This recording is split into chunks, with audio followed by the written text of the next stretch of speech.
السلام علیکم ورحمۃ اللہ۔ سردی کی رات میں گرم بستر سے اٹھ کے نماز پڑھنا، وضو کرنا اور نماز پڑھنا، یہ بہت زیادہ اجر و ثواب کا باعث ہے، اور جو اللہ تعالیٰ سے اجر کی امید سے اور اس کے عذاب کے ڈر سے یہ عمل کرے تو اللہ تعالیٰ اس عمل پہ خوش ہوتے ہیں۔ اس کی دلیل عبداللہ بن مسعود رضی اللہ تعالیٰ عنہ کا یہ اثر ہے۔ طبرانی کبیر 9ویں جلد 101 نمبر صفحہ اور 8532 نمبر حدیث ہے۔ علامہ البانی رحمہ اللہ نے اس کو سلسلۃ الاحادیث صحیحہ جلد نمبر 7 صفحہ نمبر 1399 1400 اس میں اس کو صحیح کہا ہے، اور سند ہے بھی صحیح ہے۔ تو عبداللہ بن مسعود رضی اللہ تعالیٰ عنہ کا یہ اثر، لیکن ایسے آثار جو ہیں وہ مرفوع کے حکم میں ہوتے ہیں جس میں قیاس وغیرہ کا دخل نہ ہو۔ عبداللہ بن مسعود نے طبرانی کبیر کی یہ روایت میں لوگوں سے کہا، لوگو علیکم بالصدق، صدق کا التزام کرو، فإنہ یقرب الی البر، کیونکہ سچائی نیکی کے قریب کر دیتی ہے، سچ بولنا۔ وإن البر یقرب الی الجنہ، اور نیکی جنت کے قریب کر دیتی ہے۔ اور جھوٹ سے بچو، کیونکہ جھوٹ گناہ کے قریب کرتا ہے، اور گناہ جہنم کے قریب لے جاتا ہے۔ اور سچے شخص کے بارے میں کہا جاتا ہے، صدقہ و برا، اس نے سچ بولا ہے اور نیکی کمائی ہے۔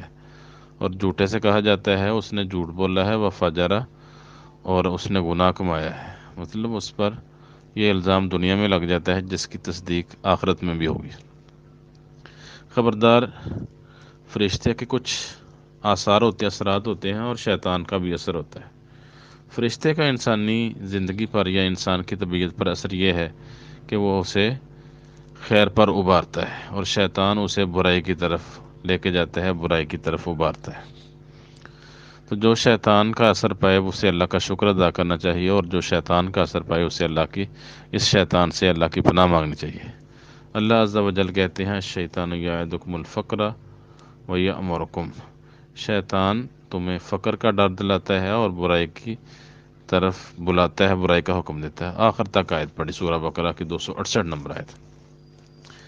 پھر انہوں نے کہا، اللہ تعالیٰ دو بندوں سے خوش ہوتا ہے، دو بندوں کی طرف دیکھ کے ہنستا ہے، مسکراتا ہے، ہنستا ہے۔ ایک وہ آدمی قام فی لیلۃ باردۃ من فراشہ ولحافہ ودسارہ، ایک وہ بندہ جو سخت سرد رات میں اپنے بستر، لحاف اور گدے سے اٹھتا ہے، فتوضا، وضو کرتا ہے، ثم قام الی الصلاۃ، پھر نماز کے لیے اٹھ کے جاتا ہے۔ تو اللہ عز و جل فرشتوں سے کہتے ہیں، ما حمل عبدی ھذا علی ما صنع، میرے اس بندے کو جو اس نے یہ کام کیا ہے، وضو کیا، سرد رات میں بستر سے اٹھا، نماز کے لیے آیا، کس چیز نے اس کو مجبور کیا اس کام پر؟ تو فرشتے کہتے ہیں، ربنا رجا ما عندک و شفقۃ مما عندک، اللہ تیرے پاس جو رحمت ہے اس کی امید کی خاطر، اور تیرے عذاب سے ڈر کی وجہ سے۔ تو اللہ عز و جل کہتے ہیں، فإنی قد آتیتہ ما رجا وأمنتہ مما خاف، میں نے اس کو وہ عطا کر دیا جس کی اسے امید تھی، جو یہ امید پالتا تھا، اور جس سے ڈرتا تھا میں نے اس کو اس چیز سے، عذاب سے بے خوف کر دیا ہے۔ دوسرا بندہ جس کی طرف اللہ تعالیٰ دیکھ کے ہنستا ہے، وہ کسی لشکر میں ہے، تو اسے معلوم ہے کہ جنگ سے بھاگنے کا کیا گناہ ہے اور جرم ہے، اور اسے یہ بھی پتہ ہے کہ شہادت کے بعد اللہ تعالیٰ کے پاس کیا انعامات ہیں، تو وہ لڑتا لڑتا حتیٰ کہ قتل ہو جاتا ہے۔ تو اللہ تعالیٰ فرشتوں سے کہتے ہیں، میرے اس بندے کو اس کام پر کس نے مجبور کیا؟ بھاگا نہیں، دوڑا نہیں، جنگ میں شہید ہو گیا لیکن پیٹھ نہیں دکھائی۔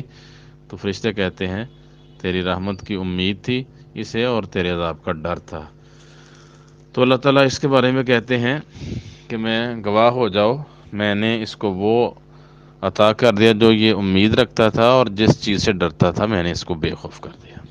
سند اس کی صحیح ہے، اس لیے یہ دو عمل بڑے ہی عظمت کے حامل ہیں۔ اس لیے سردی کی رات میں لوگ بڑے سست ہو جاتے ہیں، پکے نمازی بھی، یار سردی بہت ہے، گھر میں پڑھ لیتے ہیں، بعد میں پڑھ لیں گے، گیس نہیں آ رہی، گرم پانی ابھی نہیں ہے۔ تو جو مرضی ہو، موسم سرد ہو، دھند پڑی ہو، ہوائیں چل رہی ہوں، اس کو نماز کے لیے بہرحال جانا چاہیے۔ مغرب، عشاء اور فجر کی نمازیں سردیوں میں مشکل ہوتی ہیں، تو اسے کوئی بہانہ یا اپنے آپ کو دلاسا دے لینا، کسی دلیل پہ مطمئن کر لینا، یہ نہیں کرنا چاہیے۔ اسے نماز کے لیے مسجد میں جا کے ٹھنڈے پانی سے چاہے وضو کرنا پڑے، وضو کر کے نماز پڑھنی چاہیے۔ تو یہ موقوف روایت تھی جو مرفوع کے حکم میں۔ دوسری مرفوع روایتی ہے مسند احمد میں، عبداللہ بن مسعود رضی اللہ تعالیٰ عنہ سے روایت ہے، بیان کرتے ہیں کہ رسول اللہ صلی اللہ علیہ وسلم نے فرمایا، یہ مسند احمد میں حدیث نمبر 3949، سند اس کی حسن ہے۔ عبداللہ بن مسعود رضی اللہ تعالیٰ عنہ بیان کرتے ہیں کہ رسول اللہ صلی اللہ علیہ وسلم نے فرمایا، ہمارا رب عز و جل دو بندوں سے تعجب کرتا ہے، راضی ہو جاتا ہے۔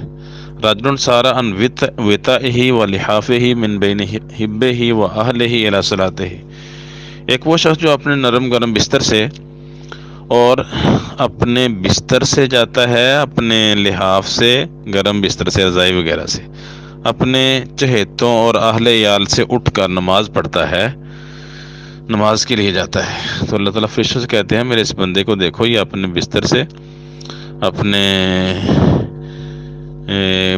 چہیتوں، پیاروں اور اپنے گھر والوں کے درمیان سے نماز کے لیے گیا ہے، تو میرے پاس جو چیزیں ہیں اس کی رغبت کی خاطر اور میرے پاس جو عذاب ہے اس سے ڈرتے ہوئے۔ اور دوسرا بندہ جو اللہ کے راستے میں جنگ لڑی، اس کے ساتھ والے شکست کھا گئے، تو اسے پتہ تھا کہ بھاگنے کا کتنا گناہ ہے اور جنگ میں واپس دشمن پر حملہ کرنے کا کتنا ثواب ہے، تو وہ واپس دشمن کی طرف پلٹتا ہے، حتیٰ کہ اس کا خون بہا دیا جاتا ہے، شہید ہو جاتا ہے۔ تو اللہ تعالیٰ فرشتوں سے کہتے ہیں، اس میرے بندے کی طرف دیکھو، یہ دشمن کی طرف لوٹا ہے مجھ سے رحمت کی امید کرتے ہوئے اور میرے عذاب سے ڈرتے ہوئے، حتیٰ کہ اس کا خون بہا دیا گیا۔ تو مطلب اللہ تعالیٰ ان سے خوش ہوتا ہے۔ یہ مرفوع حدیث بھی ہے دونوں کے بارے میں، جو بستر سے اٹھ کے چاہے گرمیاں ہوں سردیاں ہوں نماز کے لیے جاتا ہے، سستی کاہلی کا شکار نہیں ہوتا، تو اللہ تعالیٰ اس سے بھی خوش ہوتے ہیں۔ اور جو جنگ میں دشمن سے ٹکرا جاتا ہے، چاہے شکست اس کے ساتھیوں کو ہوگی اور باقی پیچھے کو بھاگ رہے ہیں، لیکن یہ پلٹ کے دشمن پہ حملہ کرتا ہے، شہید بھی ہو جاتا ہے، تو ایسے بندوں سے اللہ تعالیٰ خوش ہوتے ہیں۔ اس لیے یہ اعمال شوق سے، دل جمی سے، اللہ تعالیٰ سے رحمت کی امید سے کرنے چاہیے۔